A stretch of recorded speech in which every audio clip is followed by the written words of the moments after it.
Life Kids, it's Miss Kelsey. I hope you guys are having a great week. I am here today to share the story that we went over Sunday, and it's the story of Nabal and Abigail and how it correlates to being a peacemaker. If you haven't watched this week's lesson, you can find it here.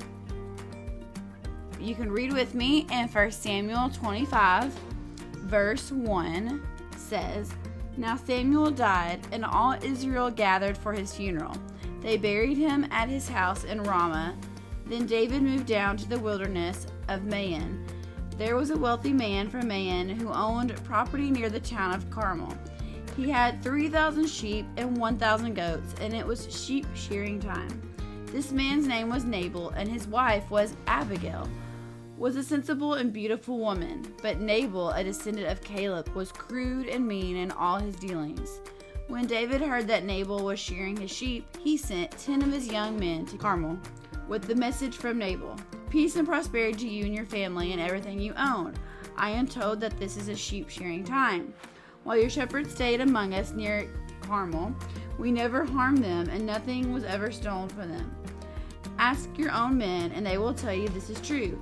So would you be kind to us, since we have come at a time of celebration? Please share any provisions you might have on hand with us and with your friend David.' David's young men gave the message to Nabal in David's name, and they waited for a reply. 'Who is this fellow, David?' Nabal sneered to the young men. 'Who does the son of Jesse think he is? There are lots of servants these days who run away from their masters. Should I take my bread and my water and my meat that I've slaughtered from my shears and give it to a band of outlaws who come from who knows where?' So David's young men returned and told him what Nabal had said. 'Get your swords,' was David's reply as he strapped on his own. Then 400 men started off with David, and 200 remained behind to guard the equipment. Meanwhile, one of Nabal's servants went to Abigail and told her, 'David sent messengers from the wilderness to greet our master, but he screamed insults at them. These men have been very good to us, and we've never suffered any harm from them. Nothing was stolen from us the whole time they were with us. In fact, day and night they were like a wall of protection to us and the sheep. You need to know this figure and figure out what to do, for there is going to be trouble for a master and this whole family. He's so ill-tempered that no one can even talk to him.' Abigail wasted no time. She quickly gathered 200 loaves of bread, 2 wineskins full of wine, 5 sheep that had been slaughtered, nearly a bushel of roasted grain, 100 clusters of raisins, and 200 fig cakes. She packed them on donkeys and said to her servants, 'Go ahead, I will follow you shortly.' And she didn't tell her husband Nabal what she was doing. As she was riding her donkey into a mountain ravine, she saw David and his men coming towards her. David had just been saying, 'A lot of good it did to help this fellow. We protected his flocks in the wilderness, and nothing he owned was stolen or lost.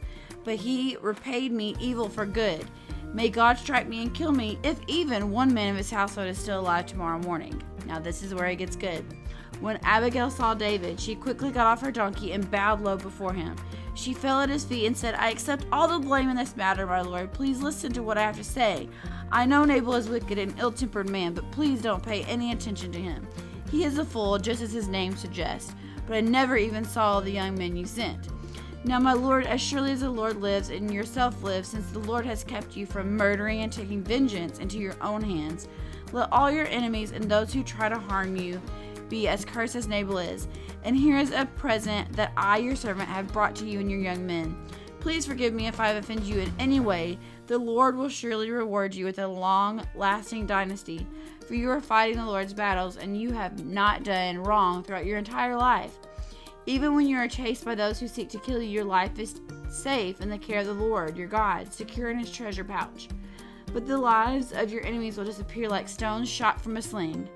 When the Lord has done all he promised, and he has made the leader of Israel, don't let this be a blemish on your record.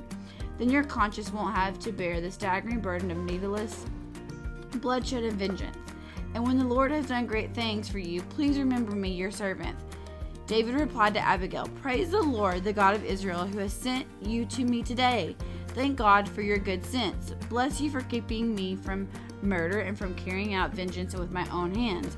For I swear by the Lord, the God of Israel, who has kept me from hurting you, that if you have not hurried out to meet me, not one of Nabal's men would still be alive tomorrow morning." Then David accepted her present and told her, "Return home in peace. I have heard what you said. We will not kill your husband." When Abigail arrived home, she found that Nabal was throwing a big party and was celebrating like a king. He was very drunk, so she didn't tell him anything about her meeting with David until dawn the next day. In the morning, when Nabal was sober, his wife told him what had happened. As a result, he had a stroke, and he lay paralyzed on his bed like a stone. And 10 days later, the Lord struck him, and he died. Whew! Man, that was a long story, but there was some good stuff in there. And what I want to point out is a character by the name of Abigail. Hashtag be like Abigail. Abigail was a peacemaker. And this whole month of April, we have been talking about being peacemakers.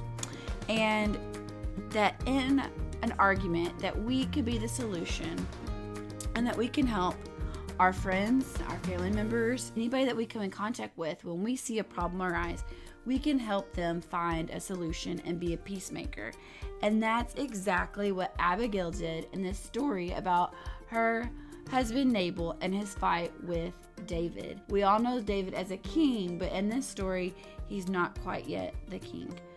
So, what we can take away from is that Abigail wasn't the one who caused the problem. She wasn't involved in the fight, but she got involved to save her husband, and thus she was a peacemaker. Remember, we have the best example in Jesus. Jesus was a peacemaker, and he also teaches us how we can be the solution when there's a problem and be a peacemaker. So the bottom line from Sunday is you can show you care about others by being the solution to a problem. It might seem easier just to stay out of the fight, but Jesus teaches us to be a peacemaker. So sometimes it's okay to step in and be the solution and help our friends work through their problems, because Jesus shows us that example. He shows us that example in this story from this week through Abigail. Hashtag be like Abigail. Abigail was a peacemaker, and this week I challenge you to be like Abigail. In Romans 14:19 is also our memory verse for the month. And in Romans 14:19, you can read with me. It says, "So then, let us aim for harmony in the church and try to build each other up." So, as you go throughout this week, I challenge you to hashtag be like Abigail and to remember Romans 14:19. Build each other up. Have a great week, guys. Love ya.